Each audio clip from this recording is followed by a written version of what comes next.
सर्वसामान्यांच्या हक्काचा आवाज जागर जनस्थान।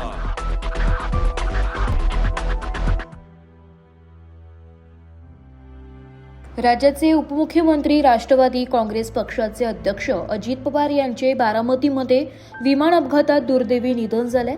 त्यांची अचानक जाण्याने संपूर्ण महाराष्ट्रात दुःखवटा पसरलाय। देवळाली विधानसभेचे आमदार सरोज अहिरे यांनाही अश्रू अनावर झाले। माझ्यासारख्या सर्वसामान्य मुलीला अजितदादांनी आमदार बनविले। आज महाराष्ट्रातील खऱ्या अर्थाने लाडक्या बहिणींचा दादा हरपलाय। आमदार सरोज अहिरे यांच्यासह नाशिकमधून कार्यकर्ते बारामती येथे रवाना झाले।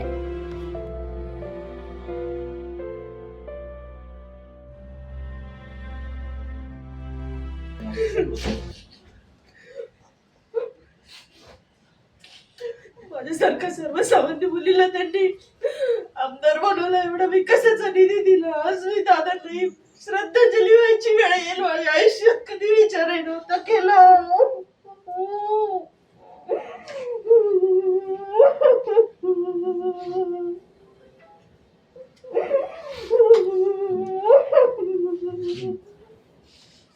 बोल ना।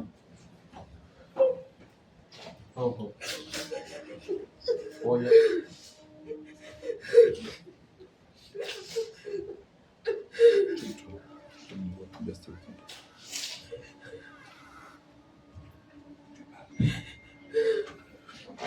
नगर परिषदेला त्यांची सभा झाली, ती शेवटची सभा।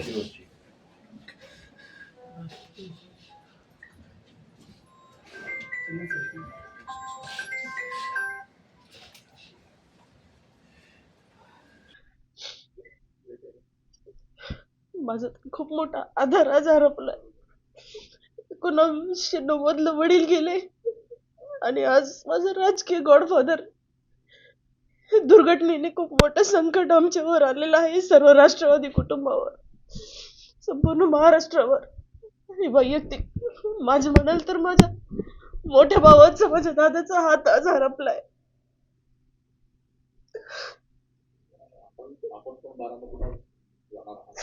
निघते मी आता, तू निघतच होते, 10 मिनिटात निघते। माझं बाळ शाळेत गेलेले, त्याला भेटून मी निघते।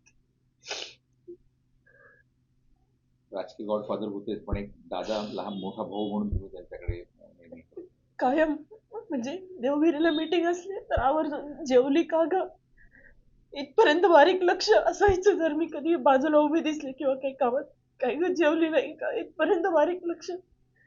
आज मतदारसंघाचा विकास फक्त त्यांच्यामुळे करू शकले मी। खूप मोठा आघात।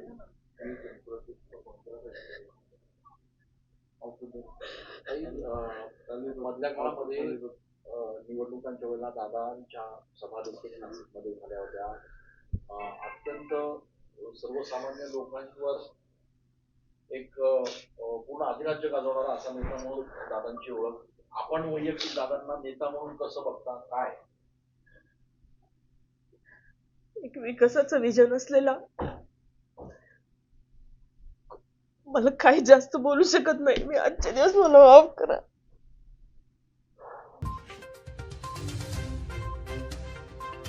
जागर जनस्थानसाठी प्रतिनिधी संदीप नवसे, नाशिक।